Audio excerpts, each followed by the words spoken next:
दोस्तों welcome to C S S P M S aspirant farm. आज हम detail से इंडिया के पॉलिटिकल एंड कॉन्स्टिट्यूशनल सिस्टम पर बात करेंगे। हम देखेंगे कि पार्लियामेंट का रोल क्या है, राज्यसभा एंड लोकसभा किस तरह इलेक्ट होती है, इनके फंक्शंस क्या हैं, Indian prime minister and council of minister किस तरह इलेक्ट होती है, उनके फंक्शंस क्या हैं, Indian president and vice president पर बात करेंगे, इनका कंपैरिजन करेंगे यूएसए के प्रेसिडेंट के साथ, preamble and features of Indian constitution क्या है, फाइनली हम जुडिशियल सिस्टम पर बात करेंगे। जो इंडिया है वहाँ पे एक पार्लियामेंट्री सिस्टम है। पार्लियामेंट्री सिस्टम में क्या होता है कि जो पावर्स होती हैं वो प्राइम मिनिस्टर के पास होती हैं और उनकी कैबिनेट यानी काउंसिल ऑफ मिनिस्टर के पास होती हैं। जो हेड ऑफ स्टेट होता है वो प्रेसिडेंट होता है, लेकिन वो एक फिगर हेड होता है, उसके पास कोई प्रैक्टिकली पावर्स नहीं होती। आगे बढ़ने से पहले मेरे चैनल को सब्सक्राइब करें और बेल आइकन पर क्लिक करें। The prime minister of India ये हेड ऑफ गवर्नमेंट होता है, इसको चीफ एग्जीक्यूटिव भी कहते हैं। इसके पास अथॉरिटी होती है क्योंकि जो लोकसभा है जैसे पाकिस्तान की नेशनल असम्बली है, इसमें इसकी पार्टी की मेजोरिटी होती है। ये काउंसिल ऑफ मिनिस्टर की हेड होता है और ये रिस्पॉन्सिबल होता है लोकसभा को। जैसा हमारी कबीना है वो रिस्पॉन्सिबल है नेशनल असम्बली में, ऐसा ही वहाँ पर है। ये डिसमिस कर सकता है, अपॉइंट करता है, रीशफल कर सकता है अपनी कबीना को, और जो उनकी जो मीटिंग्स हैं उनको प्रिजाइड करता है। उनके अगर कोई प्रपोजल देती है कबीना जो काउंसिल ऑफ मिनिस्टर्स, उसको एक्सेप्ट कर सकता है या रिजेक्ट कर सकता है। ये एक रनिंग मशीनरी करता है, जो गवर्नमेंट को smooth running of government rest upon him. ये गवर्नमेंट का कैप्टन होता है, उसको चलाता है। और एक चैनल है between the council of ministers and president. जो वहाँ पे मिनिस्टर्स हैं और प्रेसिडेंट हैं उनके दरमियान एक ये ब्रिज है। जो प्रेसिडेंट है उसको जो पॉलिसीज़ कबीना बनाती है उससे आगाह करता है। अब देखते हैं कि functions of council of ministers क्या हैं, कि जो जिनको हेड करता है प्राइम मिनिस्टर, उनके फंक्शंस क्या हैं काउंसिल ऑफ मिनिस्टर्स के। पाकिस्तान में इसको कबीना कहते हैं, कैबिनेट कहते हैं। इंडिया में इसको काउंसिल ऑफ मिनिस्टर्स कहते हैं। लेजिस्लेटिव पावर्स क्या हैं इसके पास। सबसे पहले जो काउंसिल ऑफ मिनिस्टर्स हैं ये पार्लियामेंट ये पॉलिसीज़ बनाती हैं, कोई बिल ड्राफ्ट करती हैं, उसको सबमिट करवाती हैं पार्लियामेंट में, देन उसको वहाँ पे एक्सप्लेन की जाती है, वहाँ पे उसको बाकायदा तौर पे बताया जाता है कि ये बिल है क्या। क्योंकि जो कबीना होती है, जो काउंसिल ऑफ मिनिस्टर्स होते हैं, इसकी पार्लियामेंट में मेजॉरिटी उनकी होती है, तो बिल इजीली वहाँ पे पास हो जाता है। अगर कोई बिल किसी प्राइवेट बंदे ने वहाँ पे पास करवाना है तो उसको भी किसी मिनिस्टर की तायीद का होना ज़रूरी है। जो प्राइम मिनिस्टर है वो किसी भी वक्त जो असम्बली है उसको बुला सकता है, उसको एडजॉर्न कर सकता है और इसको एंड कर सकता है। अगर किसी मसले पर जो कैबिनेट है और पार्लियामेंट है इसकी डिसएग्रीमेंट होती है तो प्राइम मिनिस्टर क्या करता है, क्योंकि जो उसका वोट ऑफ नो कॉन्फिडेंस हो जाएगा तो वो प्रेसिडेंट को कहेगा कि आप असम्बलियाँ डिज़ोल्व कर दो, जैसा कि इंडिया में 1970 में हुआ था। फाइनेंशियल पॉलिसीज़ क्या हैं। जो कैबिनेट है वहाँ पे जो फाइनेंस मिनिस्टर होता है वो फाइनेंशियल पॉलिसीज़ को कंट्रोल करता है, वो बजट बनाता है, उसको सबमिट करवाता है। और अब जो भी के जीडीपी क्या होगी, इंटरेस्ट रेट क्या होगा, वो सारा कुछ जो बजट के रिलेटेड है, मनी के रिलेटेड है, वो बताता है। अगर वो बिल वहाँ पे पास नहीं होता तो ये वोट ऑफ नो कॉन्फिडेंस होगा, जो गवर्नमेंट है उसको रिज़ाइन करना पड़ेगा। एग्जीक्यूटिव पॉलिसीज़ कौन सी हैं, कि जो मिनिस्टर्स होते हैं, जो प्राइम मिनिस्टर होता है, जो काउंसिल ऑफ मिनिस्टर होते हैं, इनको हेड करता है। ये डिफरेंट जो डिपार्टमेंट्स वहाँ पे होते हैं, जैसा कि एडमिनिस्ट्रेशन के डिपार्टमेंट्स, हर मिनिस्टर उसको लीड करता है, उसको हेड करता है। इसी तरह जो डिपार्टमेंट्स हैं ये एक दूसरे के दरमियान कोऑर्डिनेशन हो जाती है, कोई कन्फ्लिक्ट होता है तो उसको सॉल्व कर देते हैं। जैसा कि पाकिस्तान में वज़ीर तवानाई, वज़ीर बिजली और पानी, इस तरह डिफरेंट जो वज़ीर होते हैं ये हेड होते हैं। इंडिया में भी कुछ ऐसा ही है। ये पॉलिसीज़ बनाते हैं, फॉरेन और डिफेंस के रिलेटेड पॉलिसी बनाते हैं, क्योंकि डिफेंस का मिनिस्टर भी होता है, फॉरेन मिनिस्टर भी होता है।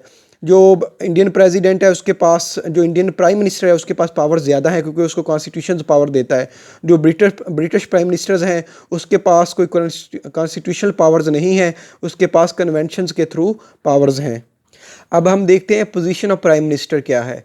सबसे पहले ये लीडर ऑफ द कैबिनेट होता है। जो कैबिनेट होता है इसका जो लीडर है, जो उसकी मीटिंग्स को लीड करता है, वो प्राइम मिनिस्टर होता है। प्रेसिडेंट वहाँ पे एक्सपोज्ड हेड है, एक कॉन्स्टिट्यूशनल हेड है, उसके पास कोई प्रैक्टिकली पावर्स नहीं है। जो काउंसिल ऑफ मिनिस्टर है, जो कैबिनेट है, उसका हेड प्राइम मिनिस्टर होता है। प्राइम मिनिस्टर अपने जो काउंसिल ऑफ मिनिस्टर्स हैं, किसी मिनिस्टर को चुनता है, उसको वहाँ पे लेके आता है, चूज़ करता है, उसको रीशफल कर सकता है, उसको डिसमिस कर सकता है। और जो मिनिस्टर है वो ऐसा नहीं कर सकता कि वो प्राइम मिनिस्टर के अगेंस्ट चला जाए, अगर अगेंस्ट जाएगा तो उसको रिज़ाइन करना पड़ेगा। और जो मिनिस्टर हैं और leader of the majority party in the parliament, जो प्राइम मिनिस्टर है वो प्रिवेल करता है क्योंकि उसकी जो पार्टी है उसकी मेजॉरिटी होती है पार्लियामेंट में। इसकी पोजीशन ऐसे ही है कबीना में, काउंसिल ऑफ मिनिस्टर्स में, जैसे अ मून अमॉन्ग स्टार्स, जैसे एक चांद की सितारों में। कहता है कि अगर कोई किसी मसले पर वो आपस में जो कैबिनेट है उनकी आपस में डिसएग्रीमेंट होता है, जो प्राइम मिनिस्टर है वो वहाँ पे उनको कह सकता है कि आप रिज़ाइन करो, और प्राइम मिनिस्टर के जाने से तमाम कैबिनेट को जाना पड़ेगा क्योंकि उनको वोट ऑफ नो कॉन्फिडेंस हो जाएगा। Link between cabinet and president, जो प्राइम मिनिस्टर है ये लिंक करता है आपस में जोड़ता है, ब्रिज का काम करता है प्रेसिडेंट और कैबिनेट के दरमियान। जो जितने भी जो पॉलिसीज़ बनाई जाती हैं कंट्रीज़ के रिलेटेड, जो भी कोई मामला तय किए जाते हैं वो प्राइम मिनिस्टर इन्फॉर्म करता है प्रेसिडेंट को, तो ये चीफ एडवाइज़र भी है प्रेसिडेंट का। देन जो प्रेसिडेंट है is two point other ministers on the advice of prime minister, जो प्रेसिडेंट है जो मिनिस्टर्स को पॉइंट करता है जब उसको प्राइम मिनिस्टर कहता है, एडवाइस करता है। लीडर ऑफ द हाउस, जो प्राइम मिनिस्टर है ये इसकी पार्टी को मेजॉरिटी हासिल होती है पार्लियामेंट में, तो ये गवर्नमेंट का एक स्पोक पर्सन भी होता है, और जितनी भी लेजिस्लेशन होनी होती है उसकी सारी बारे सबूत, उसकी रिस्पॉन्सिबिलिटी वो प्राइम मिनिस्टर पर होती है। उसने अपने मिनिस्टर को रेस्क्यू करना होता है, डिफेंड करना होता है अपोजिशन के अटैक्स से। अगर कोई कहीं पे कोई कंट्रोवर्सी उठती है, कहीं पे कोई कन्फ्लिक्ट होता है, तो वहाँ पे जो हल है मामलात को फाइनली तय करता है वो प्राइम मिनिस्टर होता है। लीडर ऑफ द नेशन, क्योंकि जो प्राइम मिनिस्टर होता है इसको लोग इलेक्ट करते हैं, इनडायरेक्टली इलेक्ट होता है, ये वो कौमी असम्बली का मेंबर भी होता है वहाँ पे लोकसभा का, ये लोगों की आवाज़ होता है, जो लोगों की आवाज़ होती है उसी पे ये बात करता है, लोगों की नब्ज़ पे ये बात करता है, काम करता है। एक्ट एज अ कोऑर्डिनेटर, जो प्राइम मिनिस्टर है ये कोऑर्डिनेटर काम करता है, जो डिफरेंट मिनिस्ट्रीज़ हैं उनको आपस में कोऑर्डिनेट करता है, उनकी डिस्ट्रीब्यूशन करता है, आपस में रिशफलिंग करता है, और हर मिनिस्ट्री को देखता है कि एफिशिएंटली वर्क कर रही है या नहीं कर रही। अगर नहीं कर रही तो उसको हटा देता है, जैसे हमारा प्राइम मिनिस्टर इमरान खान करता है कि आए रोज़ मिनिस्ट्रियाँ चेंज कर रहा होता है।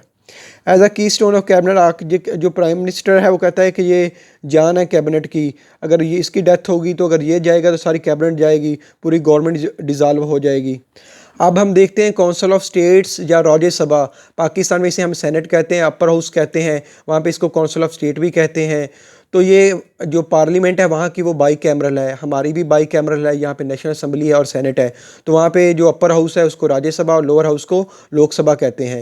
राज्यसभा को हम एल्डर हाउस भी कहते हैं, परमानेंट हाउस भी कहते हैं, और ये एक मतलब नॉमिनेटेड हाउस होता है, जैसा हमारे यहाँ सेनेट होता है, कोई डायरेक्टली इलेक्ट नहीं होता। जो इंडियन की पार्लियामेंट है वो प्रेसिडेंट, राज्यसभा और लोकसभा पर मुश्तमिल होती है। जो राज्यसभा है वो अपर हाउस होता है, ये मैं आपको पहले ही बता चुका हूँ। ये दोनों ने क्या करना है होता है कि इनके पास लेजिस्लेशन की पावर्स इक्वल होती हैं, कानून साजी की पावर्स इक्वल होती हैं, और जो मनी बिल्स हैं, जो फाइनेंस के रिलेटेड बिल हैं, उसमें जो पावर्स हैं वो लोकसभा यानी लोअर हाउस के पास ज़्यादा होती है, जैसा कि वो वहाँ पे अमेरिका में भी कुछ ऐसा ही है, यूएसए में, और पाकिस्तान में भी कुछ ऐसा ही है। जो प्रेसिडेंट है वो भी पार्लियामेंट का इंटीग्रल पार्ट होता है, क्योंकि जो भी बिल पास होना होता है लोअर सभा से, लोकसभा से और राज्यसभा से, उसकी फाइनल जो रेटिफाई करना है वो प्रेसिडेंट ने करना है। प्रेसिडेंट इनके सेशंस को बुला सकता है और जो असम्बली है उसको डिज़ोल्व भी कर सकता है। जो लोकसभा है, लोकसभा रिप्रेजेंट्स, जो राज्यसभा है ये स्टेट्स को रिप्रेजेंट करता है, उनको नुमाइंदगी देता है उनकी पॉपुलेशन बेस पे सब स्टेट्स को। जो राज्यसभा है ये रिप्रेजेंट करता है लोगों को, पीपल ऑफ इंडिया को रिप्रेजेंट करता है। अब हम देखते हैं कि काउंसिल ऑफ स्टेट्स और राज्यसभा कैसे इलेक्ट होती है, इनके फंक्शंस क्या हैं। जो अपर चैम्बर है ये सब जो स्टेट्स हैं उनकी डिमांड्स को फुलफिल करता है, उनको रिप्रेजेंटेशन देता है। इसके जो टोटल मेंबर्स हैं वो 250 हैं। 238 जो होते हैं वो इलेक्ट होते हैं। जो 12 मेंबर हैं उनको नॉमिनेट करता है प्रेसिडेंट। किसी ने किसी आर्ट के फील्ड में, साइंस के फील्ड में, लिटरेचर या कोई सोशल सर्विस दी होती है तो उसको वो इलेक्ट कर देता है, या कोई नोबेल प्राइज़ विनर होता है। तो ये यूनिट्स जो वहाँ पे होते हैं उनकी रिप्रेजेंटेशन होती है, पॉपुलेशन बेस पे होती है। जो अमेरिका है वहाँ पॉपुलेशन बेस पे नहीं होती, इक्वालिटी बेस पे होती है। हर स्टेट को 2-2 सेनेटर दिए जाते हैं वहाँ पे। यहाँ पे इंडिया में पॉपुलेशन बेस पे है।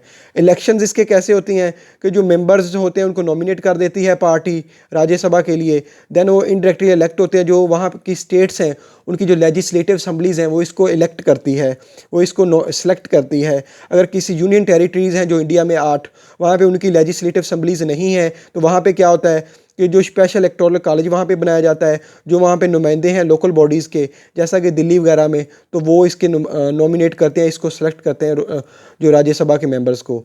जो राज्यसभा के मेंबर्स हैं ये प्रोपोर्शनल रिप्रेजेंटेशंस होती हैं, सिंगल ट्रांसफरेबल वोट होता है कि कोई वोट ज़ाया नहीं जाता, मतलब कि सब वोट ट्रांसफ़र हो जाते हैं। अगर 3 सीट्स हैं, 4 कैंडिडेट्स हैं, तो जो टॉप के 3 हो गए वो सिलेक्ट हो जाएंगे, सिंगल ट्रांसफ़र वोट होता जाएगा। सबसे पहले ऊपर वाले के अगर 10 फिल हो गए तो फिर नीचे वाले के होंगे 10, तो कोई भी मतलब कि सिंगल मेजोरिटी लेगा, सिंगल वोट वहाँ पे ट्रांसफ़र होगा। इसकी जो मुद्दत है वो 6 साल के लिए इलेक्ट होती है, 1/3 रिटायर हो जाते हैं हर 2 साल के बाद। ये परमानेंट चैम्बर है, इसको जो डिज़ाल्व नहीं किया जा सकता।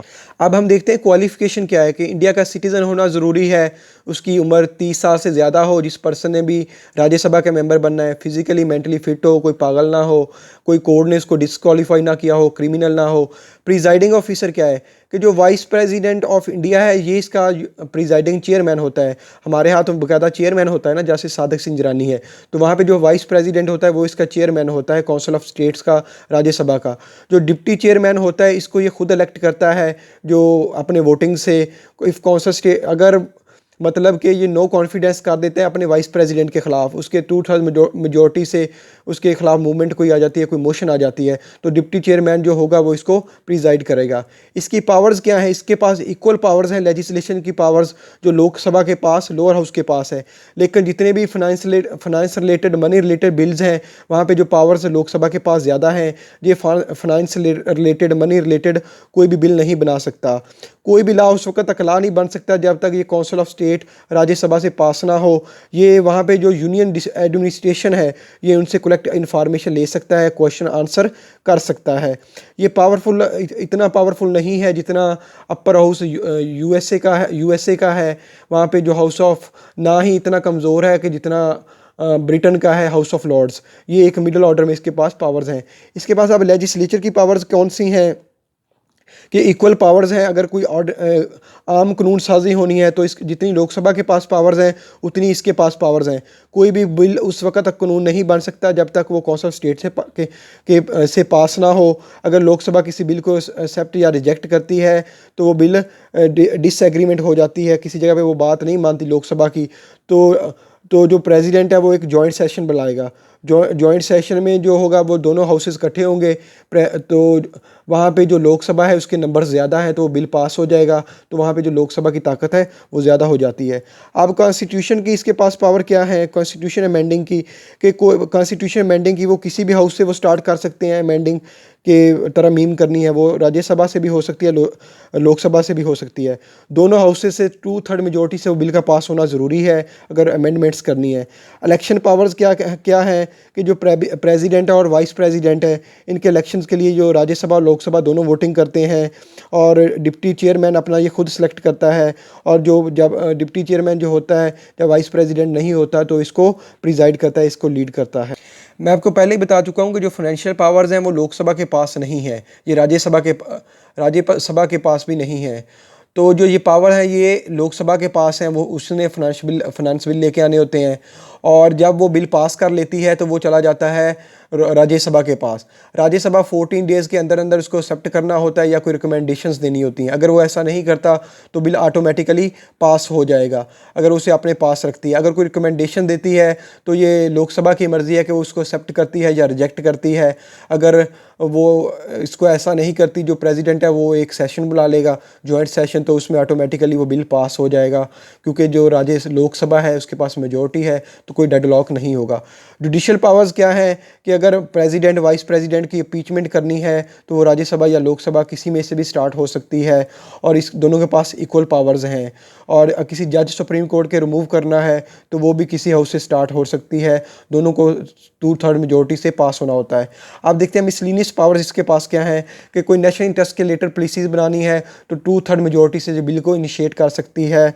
और मज़ीद कि ये कि अगर इमरजेंसी की सिचुएशन है तो जो प्रेसिडेंट है उसको जो अप्रूवल लेना है वो दोनों हाउसेस से लेना है, लोकसभा से भी और राज्यसभा से भी। अगर लोकसभा डिज़ाल्व हो चुकी है तो प्रेसिडेंट को 1 मंथ के अंदर अंदर जो मंजूरी है, जो अप्रूवल है इमरजेंसी के लिए, वो राज्यसभा से लेनी पड़ेगी। अब हम देखते हैं house of people Indian Lok Sabha, lower house की पावर्स क्या हैं। जैसे हमारे यहाँ नेशनल असम्बली है तो ये लोअर चैम्बर भी इसको कहते हैं, ये पार्लियामेंट का होता है। इसको पीपल डायरेक्टली इलेक्ट करते हैं इनके नुमाइंदों को।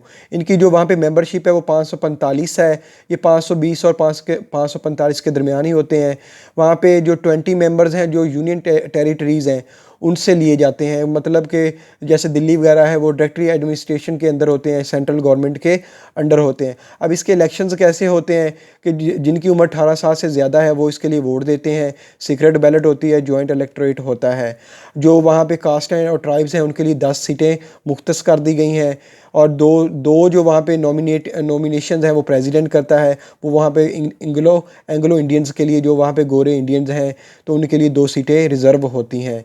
अब डिफरेंट जो टेरिटरीज़ हैं जो स्टेट्स के अंदर, वहाँ पे डिवाइड कर दी जाती हैं कि वोटिंग के हिसाब से, टेरिटरी के हिसाब से कि वहाँ यहाँ से कितने वहाँ पे एमपीज़ एमएनएज़ बनने हैं, तो उस हिसाब से होता है। पाकिस्तान में भी कुछ ऐसा ही है। ये 5 साल के लिए इलेक्ट होते हैं। क्वालिफिकेशन क्या है कि इंडिया का सिटीज़न होना ज़रूरी है। उसकी जो जिसने इलेक्शन लड़ना है उसकी उम्र 25 साल से ज़्यादा हो, और वो क्रिमिनल ना हो, और डिस्क्वालीफाई किया गया ना हो अदलिया से, और गवर्नमेंट में वो किसी मुलाजम ना हो, कोई इसका कोई सोशल कंटेक्ट ना हो। स्पीकर वहाँ पे कैसे होता है कि स्पीकर को वहाँ पे जो ये लोकसभा ये इलेक्ट करती है अपनी मेजॉरिटी पार्टी से।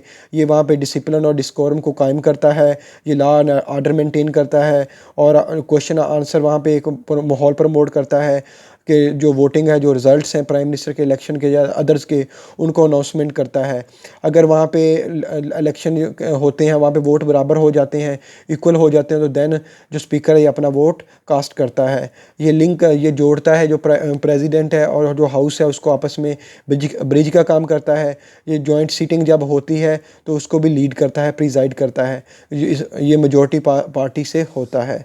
सेशन इसके कब होते हैं कि जो फिक्स सेशन होते हैं, प्रेसिडेंट किसी वक्त भी बुला सकता है, लेकिन 6 मंथ के अंदर इसके सेशन होते हैं। 2 सेशन बुलाए जाते हैं। प्रेसिडेंट और इसका सेशन को बुला सकता है राज्यसभा और लोकसभा के किसी भी वक्त, और इसको एड्रेस भी कर सकता है। कोरम क्या है? कोरम ये होता है कि आपने कोई लेजिस्लेशन करनी है ऑर्डिनरी, तो वहाँ पे कोरम का पूरा होना ज़रूरी है। तो उस वक्त तो कहता है कि 1/10 मेंबर्स का होना ज़रूरी है। यानी कि अगर 545 टोटल मेंबर्स हैं तो 54 मेंबर्स का जो लोकसभा है उसमें होना ज़रूरी है सेशन के लिए। इसकी पावर्स क्या हैं? पावर्स की ये हैं कि ये किसी भी मामले पर यूनियन लिस्ट है, जो कनकर लिस्ट है, उस पर ये लॉ बना सकता है, लेजिस्लेशन कर सकता है। मनी बिल सिर्फ इसी से ओरिजिनेट होता है। और लेजिस्लेटर की पावर्स क्या हैं कि इसके पास लेजिस्लेशन की वसी पावर्स हैं। अगर जब ये कानून साजी करता है जो राज्यसभा वो एग्री नहीं करती, तो प्रेसिडेंट जो होता है वो उनका एक जॉइंट सेशन बुलाता है। उसमें जो लेजिस्लेशन है कानून साजी हो जाती है, क्योंकि इसके पास नंबर से ये ज़्यादा होते हैं। इनकी 545 तादाद है, उनकी 250 है। तो एमरजेंसी सिचुएशन में इसकी पावर्स इंक्रीज़ हो जाती हैं, तो उनके पास एग्जेक्टिव और लेजिस्लेशन की पावर्स डायरेक्टली आ जाती हैं। एग्जेक्टिव पावर्स क्या है कि ये इंफॉर्मेशन लेता है गवर्नमेंट से किसी किस्म की भी, क्योंकि जो एग्जेक्टिव है, जो प्राइम मिनिस्टर है, जो काउंसिल ऑफ मिनिस्टर्स हैं, वो उसकी मेजॉरिटी पार्टी होती है, वो लोकसभा से ही बिलोंग करते हैं। तो ये उनसे जो पॉलिसीज़ बनाते हैं उनसे रिलेटेड क्वेश्चन कर सकता है, सेशन को एडजॉर्न कर सकता है, और उसको अगर वोट ऑफ नो कॉन्फिडेंस हो जाए तो गवर्नमेंट जाती रहेगी। ये कैबिनेट को बनाता भी है, उसको तोड़ भी सकता है, क्योंकि कैबिनेट इसी में से होती है। अगर वोट ऑफ कॉन्फिडेंस ये गवर्नमेंट को देता है, अगर ये गवर्नमेंट जो मेजॉरिटी है अपनी वो लोकसभा से खो देगी तो वो उसको डिज़ाल्व हो जाएगी। एमरजेंसी में ये ऑर्डिनेंस को पास करता है। प्रेसिडेंट की जो बात है उसको ये स्ट्रेंथ देता है। फाइनेंशियल पावर्स क्या है कि जितनी भी फाइनेंशियल पावर्स हैं, वो जो फाइनेंस मिनिस्टर है, जो मनी बिल्स हैं, वो यहाँ से ओरिजिनेट होते हैं, देन वो काउंसिल ऑफ स्टेट में जाते हैं। वहाँ पे अगर अमेंडमेंट कोई करनी हो तो ये नॉन बाइंडिंग है कि वो लोकसभा कि वो राज्यसभा की बात माने। 14 दिन के अंदर अंदर अगर वो कोई काम नहीं करते तो बिल ऑटोमेटिकली पास हो जाएगा। ये बजट रिलेटेड पास वगैरह करवाते हैं, बजट से काम करते हैं। इलेक्टोरल पावर्स क्या हैं कि जो प्रेसिडेंट और वाइस प्रेसिडेंट है ये इसको सेलेक्ट करते हैं, अपना वोट देते हैं, जैसा कि राज्यसभा करता है। पाकिस्तान में भी कुछ ऐसा ही है। नेशनल असम्बली और प्रोविंशियल असम्बलीज़ और सेनेटर यहाँ पे प्रेसिडेंट को इलेक्ट करती हैं, तो वहाँ पे भी इंडिया में भी ऐसा ही है। और अगर वाइस प्रेसिडेंट या प्रेसिडेंट को रिमूव करना, इम्पीच करना है, तो यहाँ से भी जो मोशन है वह स्टार्ट हो सकती है। जुडिशल पावर्स क्या है कि इनडायरेक्ट इनके पास जुडिशल पावर कोई डायरेक्ट नहीं है। अगर किसी जज को रिमूव करना है, उस पर कोई इनकैपेसिटी आती है या कोई वो इनसफिशिएंट काम करता है, करप्शन करता है, तो जो प्रेसिडेंट है वो जज को रिमूव का फाइनली जो मंजूरी देगा जो लोकसभा है या राज्यसभा है, इसमें 2/3 मेजोरिटी से उसको उसके अगेंस्ट जो मोशन है उसको पास होना होता है, देन वो प्रेसिडेंट के पास जाती है तो उसको फाइनल मंजूरी देता है। आप देखते हैं कि रिलेशन क्या है राज्यसभा और लोकसभा के दरमियान। इनके पास जो आम कानून साजी होती है, दोनों के पास इक्वल पावर्स होती हैं, लेकिन जो नॉन मनी बिल्स होते हैं ये उनकी रिलेटेड इक्वल पावर्स होती हैं। जो मनी रिलेटेड बिल्स होते हैं उसमें जो लोकसभा है, जो लोअर हाउस है, उसके पास पावर्स ज़्यादा होती हैं। अगर जॉइंट सेशन कोई बिल पास नहीं होता राज्यसभा से तो जॉइंट सेशन होता है, उसमें सिंपल मेजॉरिटी से बिल पास हो जाता है। जॉइंट सेशन में जो जो लोकसभा है उसके नंबर्स ज़्यादा है तो उसको एक ताकत मिल जाती है। जो एग्जेक्टिव है वो रिस्पॉन्सिबल है, वो आंसरेबल है लोकसभा को, क्योंकि जो कैबिनेट होती है, जो प्राइम मिनिस्टर होता है उसकी मेजॉरिटी लोकसभा में होती है, वो इसी से इलेक्ट होते हैं। वो तो जो अपर हाउस है, जो राज्यसभा है, वो इसको आंसरेबल नहीं है। जो भी मिनिस्टर्स हैं वो अपनी पॉलिसीज़ के बारे में आके लोकसभा में बात करते हैं। अगर कोई मिनिस्टर अपर हाउस से भी है तो वो भी लोकसभा में आके आंसरेबल है, वो वहाँ पे आंसरेबल नहीं है। अगर कहीं पे कोई डिफरेंस आता है तो ऑटोमेटिकली नंबर्स किसके किसके ज़्यादा हैं, लोकसभा के, तो उसकी डोमिनेंसी होगी, उसकी जीत हो जाएगी। जो लोकसभा है ये डायरेक्टली इलेक्ट करते हैं लोग जो 18 साल की जिनकी उम्र ज़्यादा होती है, डाल सफरेज पे आते हैं। तो जो राज्यसभा है ये नॉमिनेटेड होते हैं, इनडायरेक्टली इलेक्ट होते हैं। तो इसलिए उनको एक डिग्निटी है और प्रेस्टीज हासिल होती है लोकसभा वालों को, क्योंकि वो डायरेक्टली लोग उन्हें चुनते हैं। तो जो राज्यसभा है ये लोकसभा अपने स्पीकर को खुद चुनती है, और जो वाइस प्रेसिडेंट ऑफ इंडिया को इलेक्ट करती है, प्रेसिडेंट को इलेक्ट करती है। जो राज्यसभा है ये अपने जो उसका चेयरमैन होता है वाइस प्रेसिडेंट, उसको खुद इलेक्ट नहीं कर सकती, उसको राज्यसभा और लोकसभा दोनों मिलकर इलेक्ट करते हैं, और उसको वो रिमूव भी नहीं कर सकती। जो स्पीकर है उसको लोकसभा रिमूव कर सकती है, जो राज्यसभा का चेयरमैन है वाइस प्रेसिडेंट, उसको राज्यसभा रिमूव नहीं कर सकती। इस तरह उसके पास एक ये पावर हासिल है। बाकी जो नेक्स्ट पॉइंट है वो joint meeting of to houses में जो स्पीकर है, जो लोकसभा का स्पीकर होता है, अगर कोई जॉइंट सेशन होता है तो वो प्रिजाइड करता है। जो चेयरमैन होता है वाइस प्रेसिडेंट राज्यसभा का, वो नहीं करता। फाइनली वो कहता है कि दोनों के पास इक्वल पावर हैं कि इमरजेंसी के related, approval of president ordinance, removal of जजेस of high court and supreme court, election commission, finance commission, auditor generals. कहता है इनके रिलेटेड दोनों के पास जो जनरल ऑर्डिनेंस होती हैं को इक्वल पावर्स इनके पास होती हैं। अब हम देखते हैं सुप्रीम कोर्ट ऑफ इंडिया कि इंडिया में जो जुडिशरी है, जो जुडिशल सिस्टम है, वो कैसे काम करता है। उनके आर्टिकल 124 के मुताबिक पहले 30 जजेस थे, अब 34 हो गए हैं। और जो सुप्रीम कोर्ट है उसके पास ओरिजिनल जोरिस्डिक्शन की पावर्स हैं, एपिलेट की पावर्स हैं, और एडवाइसरी जोरिस्डिक्शन की पावर हैं। सुप्रीम कोर्ट ऑफ इंडिया क्या है कि अब ये सबसे जो अपेक्स जुडिशरी है कि ये सबसे अपर पे है। तो इसने क्या करना होता है, to protect rights and liberties of citizen, उनके फंडामेंटल राइट्स का ख्याल रखना होता है। ये गार्डियन ऑफ इंडियन कॉन्स्टिट्यूशन है, इंटरप्रेटर भी है, जैसे पाकिस्तान की सुप्रीम कोर्ट है वैसे ही वहाँ पे इंडिया में है। तो ये इंडिपेंडेंट जुडिशरी, वहाँ पे एक हायरार्किकल सेटअप है कि सबसे पहले अपेक्स पे सुप्रीम कोर्ट है, फिर हाई कोर्ट्स हैं, देन सब ऑर्डिनेट कोर्ट्स है। कंपोजिशन इसकी क्या है कि जो आर्टिकल 124 है, जो अमेंडमेंट एक्ट 2008 है, उसके तहत जो सुप्रीम कोर्ट है इसके 33 जजेस हैं और एक इसका चीफ जस्टिस है। जो अपॉइंटमेंट ऑफ प्रेसिडेंट, जो चीफ जस्टिस है उसकी जो अपॉइंटमेंट है वो प्रेसिडेंट करता है, बाकी जो कंसल्ट करके जो सुप्रीम कोर्ट के जजेस हैं और हाई कोर्ट के जजेस के साथ मिलकर। वहाँ पे कोलिजियम सिस्टम है, कोई भी जज अगर आपने चुनना होता है तो वहाँ पे वो मुश्तमिल होता है चीफ जस्टिस ऑफ इंडिया पर। 4 सीनियर मोस्ट जजेस ऑफ सुप्रीम कोर्ट होते हैं, उसमें 1 chief justice of high court होता है, 2 ऑफ इट्स सीनियर मोस्ट जजेस होते हैं। तो वहाँ पे इन्होंने कंसेंसस बिल्ड करना होता है जो सुप्रीम कोर्ट और हाई कोर्ट को जजेस को मुंतखब करने के लिए। देन वो क्या कहता है, qualification, tenure and removal of जजेस क्या है। जो इंडिया का कोई भी सिटीज़न अगर है तो वो जज बन सकता है, फॉलोइंग कंडीशन अगर हो, वो 5 साल तक हाई कोर्ट का जज रहा हो, या 10 साल के लिए उसने वकालत की हो किसी भी कोर्ट्स में, दो हाई कोर्ट्स में या 2 से ज़्यादा हाई कोर्ट्स में। या प्रेसिडेंट है वो किसी भी ऐसा वकील है जो काबिल वकील है, उसको डायरेक्टली इलेक्ट कर सकता है। जैसे हमारे यहाँ पे जस्टिस काजी ईसा है जो बलूचिस्तान का, उनको डायरेक्ट जो चीफ जस्टिस बलूचिस्तान बना दिया गया था। जो चीफ जस्टिस ऑफ इंडिया है ये उसकी एज, जो रिटायरमेंट एज है वो 65 ईयर है, और ये इसको रिमूव किया जा सकता है रिटायरमेंट से पहले।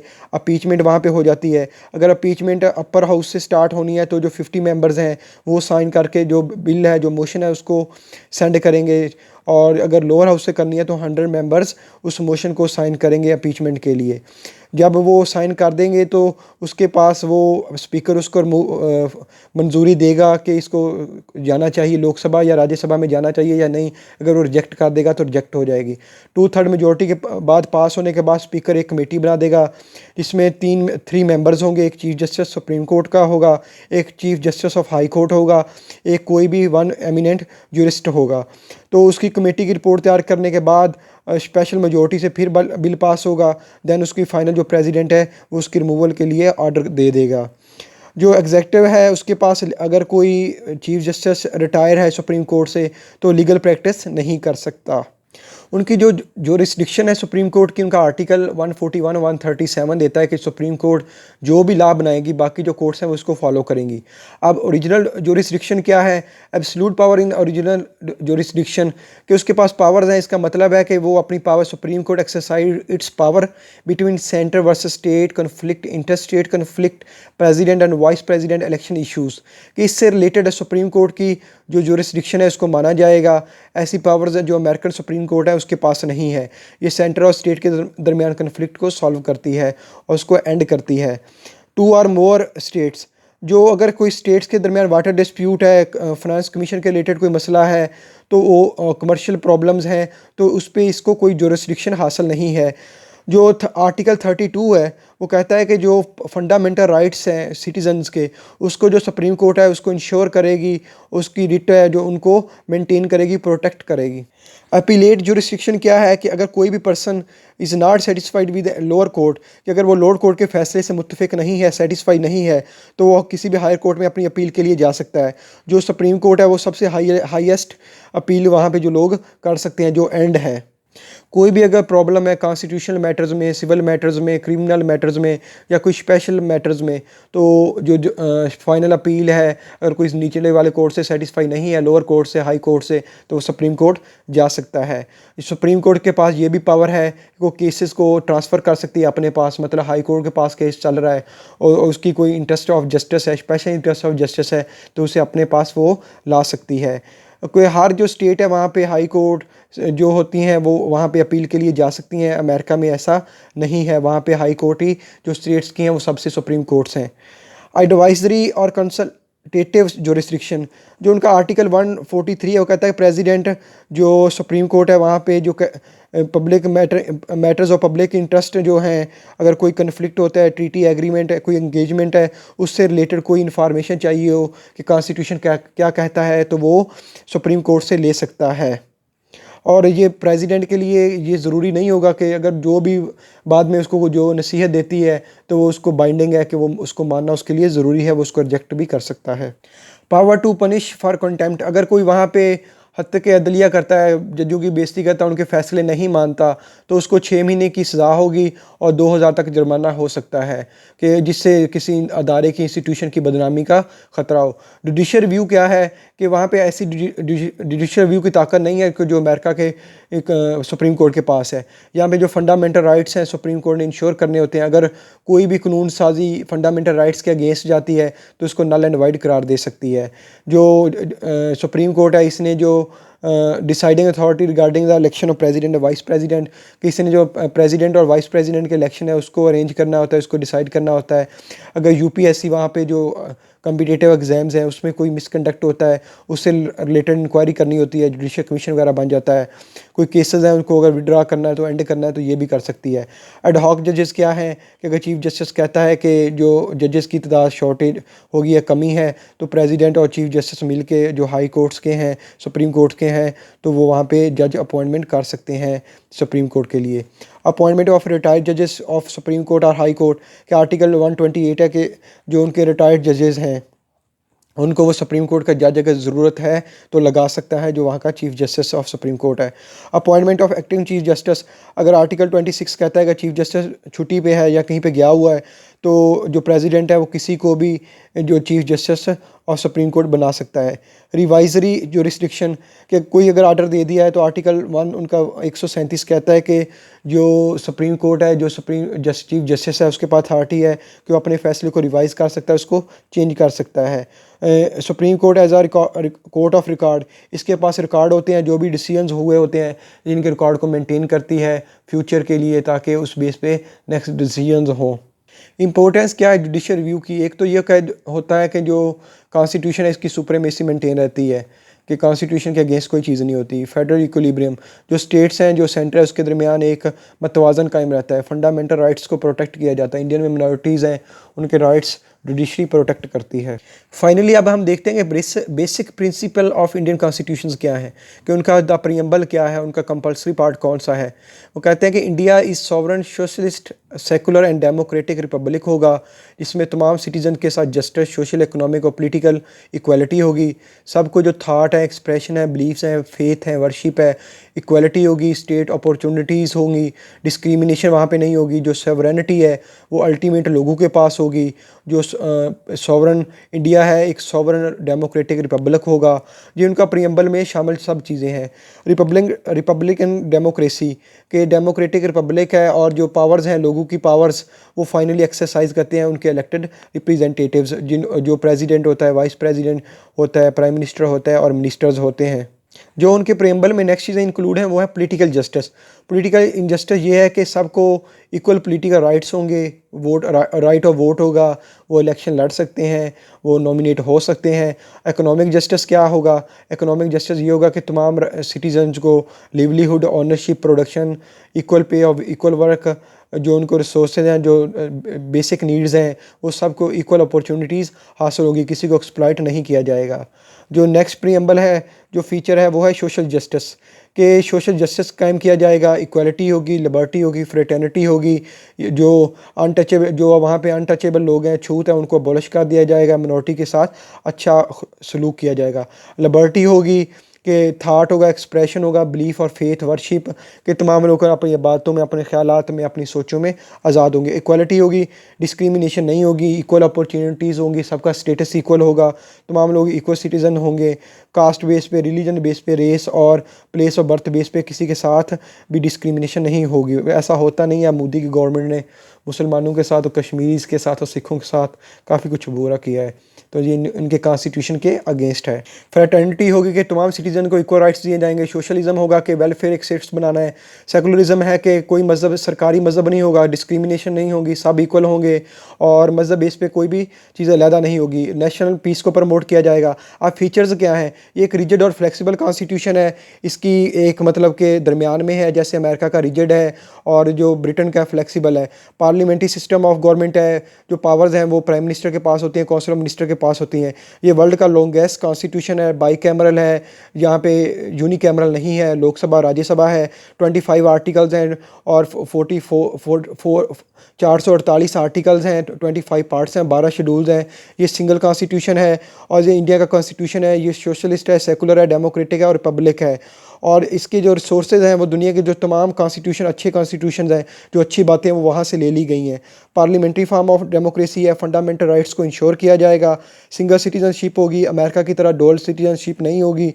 यूनिवर्सल अडल्ट सफरेज होगा कि तमाम लोगों को इक्वल वोट का राइट दिया जाएगा, नॉमिनेशन का राइट दिया जाएगा। एमरजेंसी प्रोविजंस होंगी कि सबको पास पावर्स होंगी, प्रेसिडेंट के पास पावर्स होंगी। कि अब जो इसमें ये है कि जो सोशलिस्ट स्टेट कैसे है कि सबके साथ जो उनको फैसिलिटेट इक्वल बेसिस पे किया जाएगा। सेकुलर होगा कि इसका कोई मज़हब के साथ कोई तल्लक नहीं होगा, लोगों की आवाज़ सुनी जाएगी। ये एक लॉन्ग कॉन्स्टिट्यूशन है। थैंक यू फ्रेंड्स, अपना ख्याल रखिएगा। अल्लाह हाफिज़।